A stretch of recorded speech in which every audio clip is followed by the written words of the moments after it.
Hello and welcome to another episode of the Phoenix Wisdom Podcast. I am your host, Janet Sandberg. I am a transformational intuitive coach, Reiki master, and channel. So I do all things woo and wonderful and help people make their lives better inside and out and recover from mental health and make their lives what they want them to be. Today, we are talking to Derek Newborn. Derek, thank you so much for being here today. I'm very excited about your story. So let's go. Start off, just tell us a little bit about yourself first. All right. Thanks for having me. Transformation coach myself, specifically helping women, guide them through emotional and spiritual recalibration, while helping them create the physical transformation, but doing that from inside out. So helping them confront those limiting beliefs they've been carrying most of their life, rewiring their nervous system, and reclaiming their original God-given identity to help them restore themselves back to complete alignment of body, mind, and soul. And Love it. I'll explain why I help women specifically as we get this thing going. But yeah, that's me in a nutshell. Cool. All right. Well, yeah, let's get to it, because I'm sure I'm not the only one who's like, why is this guy helping women? What does he know about being a woman? Yeah, exactly. Yeah. What the hell do I know about it? But we all do what we do for reasons. So let's get to those reasons. But first, let's go back and start at the beginning of the story. The reason you're on this podcast is because at some point you thought that you wouldn't still be here, that you didn't want to be here. So I didn't want to be here. Tried to leave this world. Wrapped up in severe depression, unhealed childhood abandonment issues, and fought my way through suicide attempt, through mental hospital, and had to rebuild myself from there. And so through that journey, and kind of rediscovering myself, the great thing about being at rock bottom is there's not much, you can't go much further. And so when I was at rock bottom, again, with all the depression and self-sabotage, I had the realization that all the turmoil around me, all the people that I thought had hurt me, all the people I had hurt, there was one common denominator in all this, and that was myself. Which means if I was the common denominator in that, I could be the common denominator in a completely different life and start building a life that's more aligned with who I thought I was and what I thought I was here to do. And so I started going on that journey of taking full ownership of everything that had gotten me to rock bottom, instead of constantly blaming, whether it be parents, partners, whatever it may be. And taking that ownership was tremendous in my healing, because I was able to see the root of my self-sabotage. So with the childhood abandonment issues, started out at like 7, with my father having to be sent away for illegal things and breaking the law, and being raised by a single mom, and her doing the best that she could. A lot of bouncing around between relatives' houses, but also things like being dropped off at the gate of my school and sleeping until the sun came up and the maintenance man would let me in. And oh my God, you know how elementary and middle school kids are cruel. Nobody really wants to hang out with the kid that's sleeping out in the grass, right? So just stuff like that. And then having my son at 16, and people kind of dismiss me and not want to be around the kid who has a child and all that stuff. And then in my early 20s, being married and divorced and all that, at some point, like subconsciously, that repetitive experience of abandonment kind of like broke broke me in a way where I subconsciously said I never will let myself be abandoned again. And so that's when I kind of started looking out for Derek. No matter what, I'm not going to let him be abandoned. And transferred over into the fitness world and then became a fitness model, all that stuff, and getting all that superficial attention mixed with my abandonment issues was kind of like the perfect storm of me just becoming very self-absorbed and narcissistic tendencies, in the sense of telling people what they wanted to hear just so I could get what I wanted, and just disregarding people's emotions and thoughts and all that stuff. So a lot of lying, a lot of cheating, all that stuff, until my greatest fear that I tried to avoid for so long showed up again, and everybody left. And then Derek was, quote unquote, yeah, right. And then there I was, abandoned again, right? And then I've been battling depression most of my life without realizing it, but that kind of really magnified it. And once I've seen all the damage that I had done, I tried to leave the world, got through that, spent a little time in a mental hospital. And it's through that self-sabotage. And it's, instead of continuing to beat myself up and be like, oh my God, how could you do this? You're a terrible person. I started to unpack, like, why was I doing these things? Because even during all that self-sabotage, it didn't like solve the issue. It didn't make me feel better. It didn't. And so I couldn't really figure that out. Why was I continuing to do that? And so I just reverse engineered kind of like all the experiences I just shared, and went back to 7-year-old Derek. I'm like, oh, this guy was literally just trying to protect himself. And now that obviously doesn't make excuses for the behavior, but it helped me start to understand what I was actually doing and the reasoning behind it.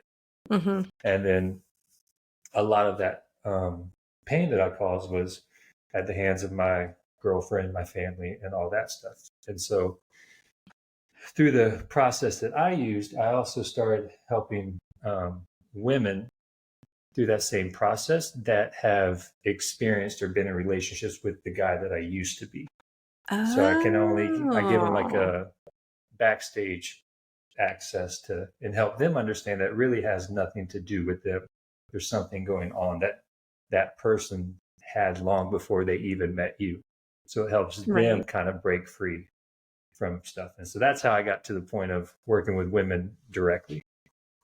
That is, I mean, it makes so much sense. Like,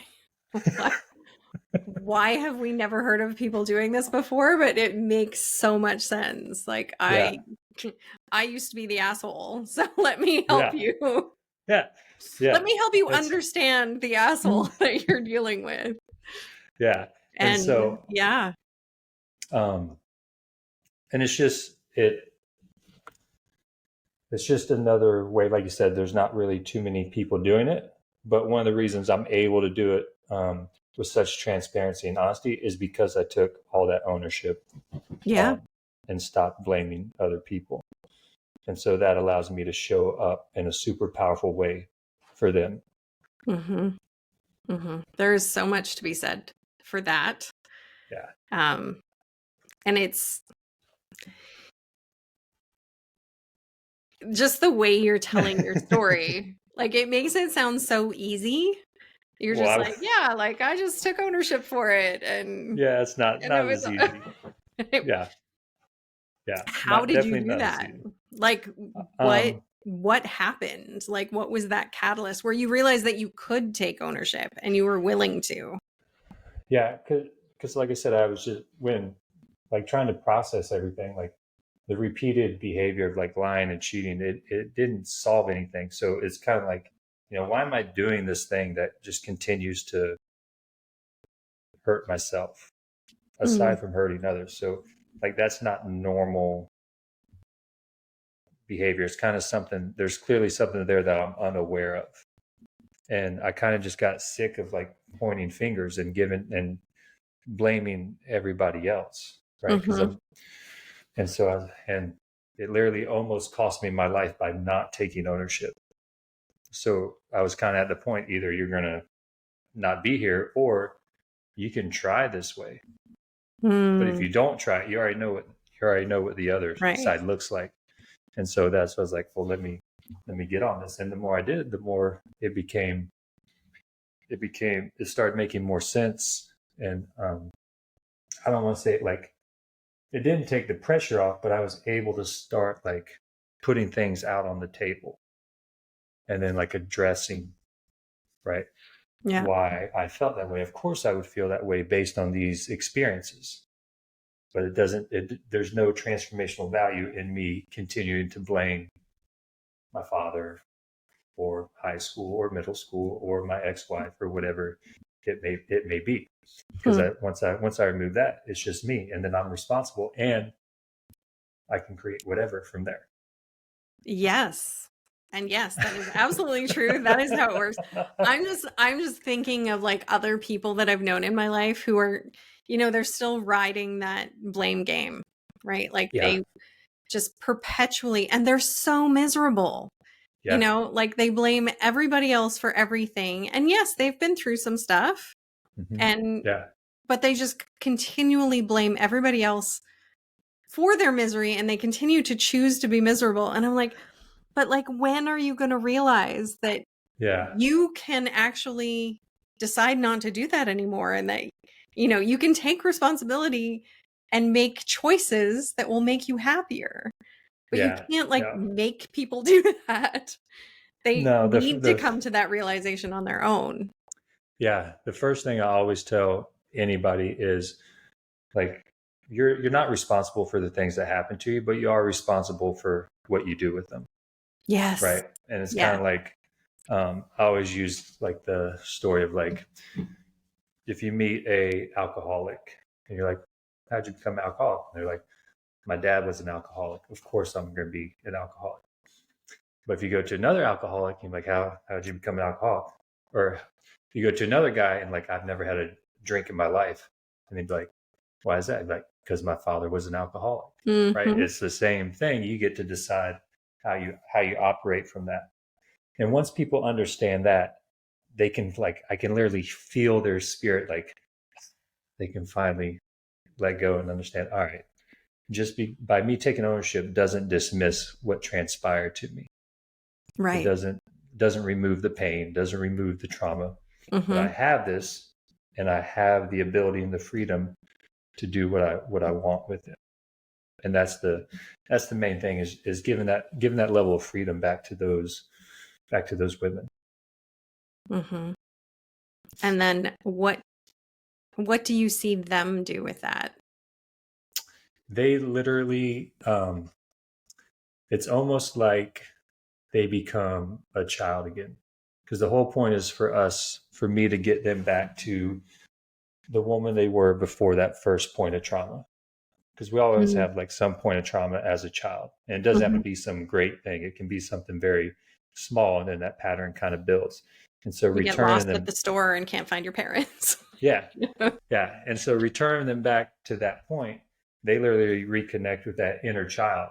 And so just like any small child, right, they kind of do things however they want to, right? They're not worried about judgment or criticism or being shy or anything. So they just start living life differently.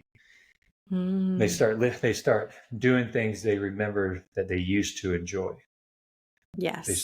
They start doing new things just based on curiosity. They literally start learning about themselves again.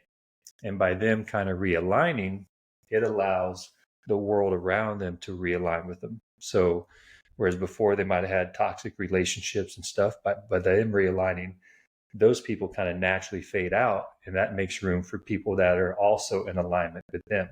Yes. And so now they have this whole new daily ecosystem where they're just thriving, and they're thriving doing less work than they were trying to survive and tread water, holding all the weight that they were carrying. So they're like, this is what it feels like to live and to exist as myself. Yeah. I remember, and I've probably told this story a million times already, but it's just one of those ones that's kind of worth repeating.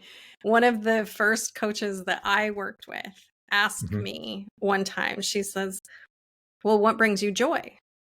And I was like, I'm sorry, I don't understand the question. What is that? What what do you mean what brings me joy? Like, I don't know. Yeah. I haven't experienced joy in years, like a decade. Like, I don't know. Yeah. It's And crazy. that it was the same thing. Well, what did you like to do as a kid? You know, what Yeah. made you happy? Yeah. What do you do where you don't notice that time has passed? Yeah. Where you can Yeah. just be doing it for an hour or 3 hours, and then suddenly you're like, oh, what happened? Yeah. Yeah. Because you're so immersed in it. And I was like, oh, okay. And then it was this whole like exploration of who I used to be and what things still resonate. And a lot of times, it's the same stuff that I loved when I was a kid. I love to color, so I bought myself some coloring books. There you go. Like literally one of the a super powerful exercise I do with my clients after we start working together is because same thing, they don't know what they like, they don't know what they enjoy, they don't know any of that.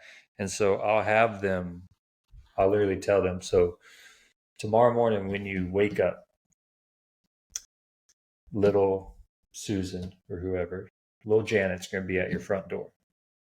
And she's going to spend the next week with you doing whatever she wants, talking about whatever she wants. And all you have to do is just document the things that you guys do. And by going through that exercise, they start to remember things because that little child is with them, telling them, I want to do this, I want to do that. And they're like, oh, that's right. And then they start building from that. Yeah. Yeah. It's pretty great. And very similar to what I do, just in a different way. I do soul readings, which is kind of the same thing. It's just, people can be like, what does my soul want me to know? Which is almost the same as what does my inner child want me to know?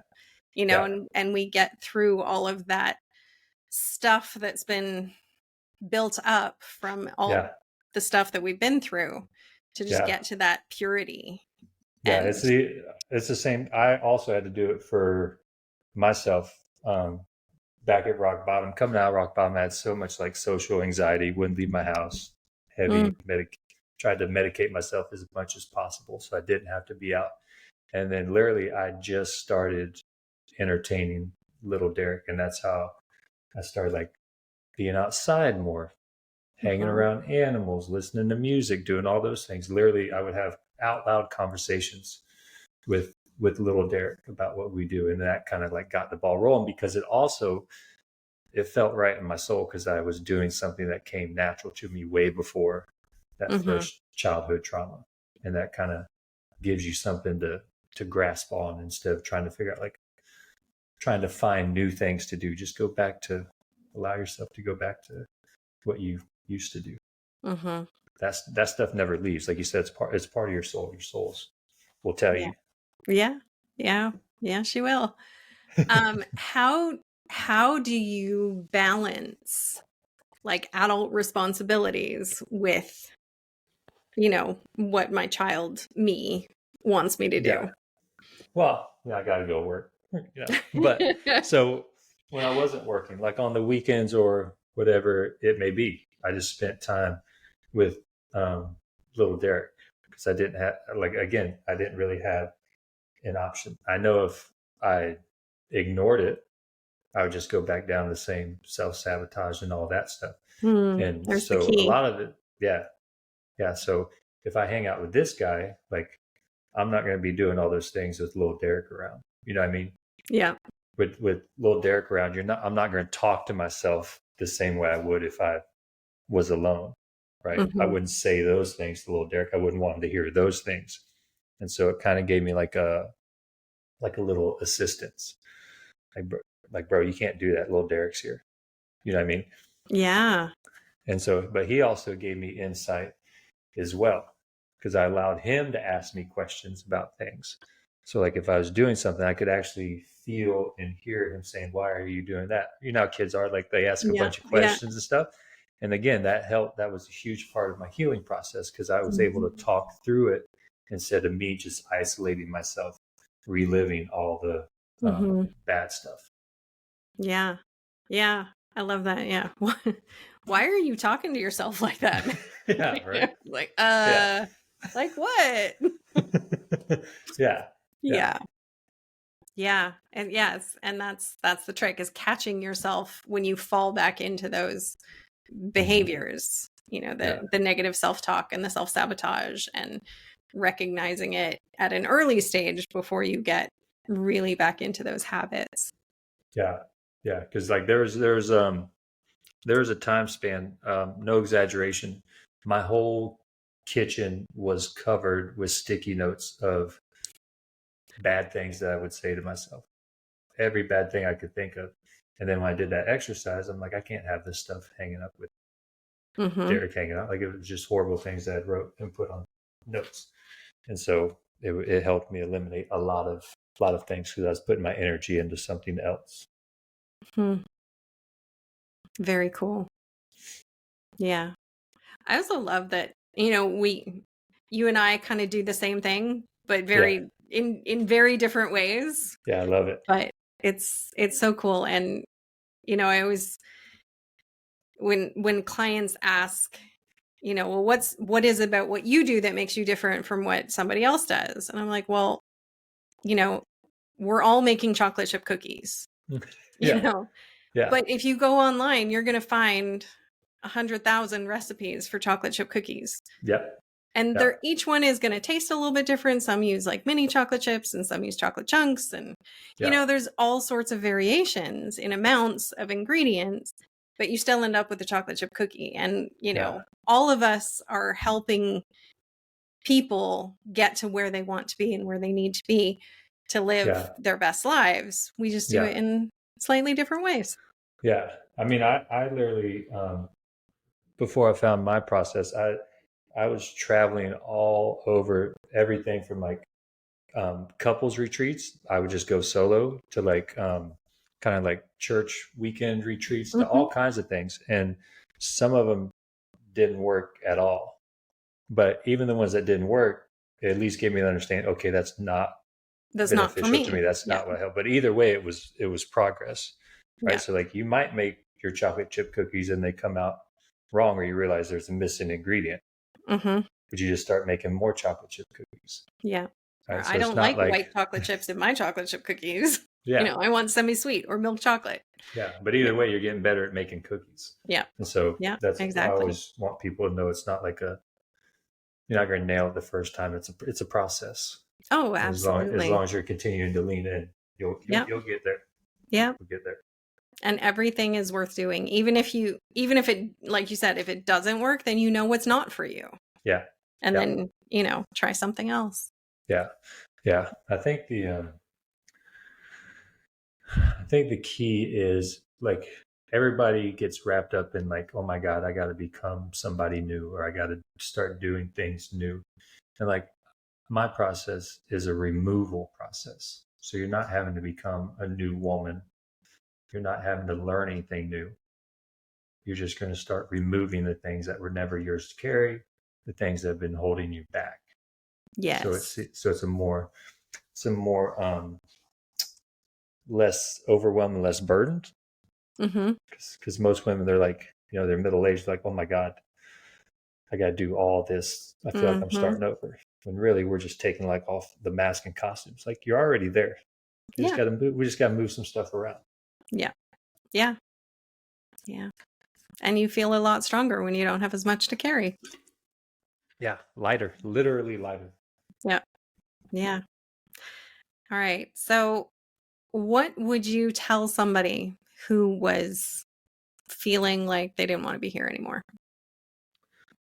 First thing I would say is you're not alone, and just find someone to talk to at that point, whether it works out or not. At least lean that way, because if you weren't supposed to be here, you wouldn't be here. You wouldn't have woke up today. And so if you can understand that every time that you open your eyes, it's your chance to make a choice, to make a change. Mm. There's a reason why you opened your eyes. and just explore that. Just explore that. But also having that. those thoughts doesn't mean anything's wrong with you, but just allow yourself to explore it. Don't let it define you. You have a chance to make a choice, to make a change, and see what that choice is. Yeah, I love that. I love that. All right. Is there anything else you want to add? No, I like that part. Every day you wake up, there's a chance to make a choice, to make a change. Yep. And then I'm gonna. Worst case scenario, just shoot me a message on Instagram at Derek Newborn. I guarantee you're not anywhere I haven't been. Exactly. Yep. Same. Yeah, you know. Yep. All right. Well, thank you so much for being here. Absolutely. I've enjoyed our chat, and I'm sure our listeners will too. I appreciate it. Thank you again. Thank you for listening. Remember that you are loved, you are worthy, you are valuable, you are meant for more, and that it really does get better. If you are in crisis, there are numbers that you can call or text to get the help that you need. That information for Canada and the US is in the description below each episode. If you are in immediate crisis, please call 911. We love you, and I hope you'll listen again.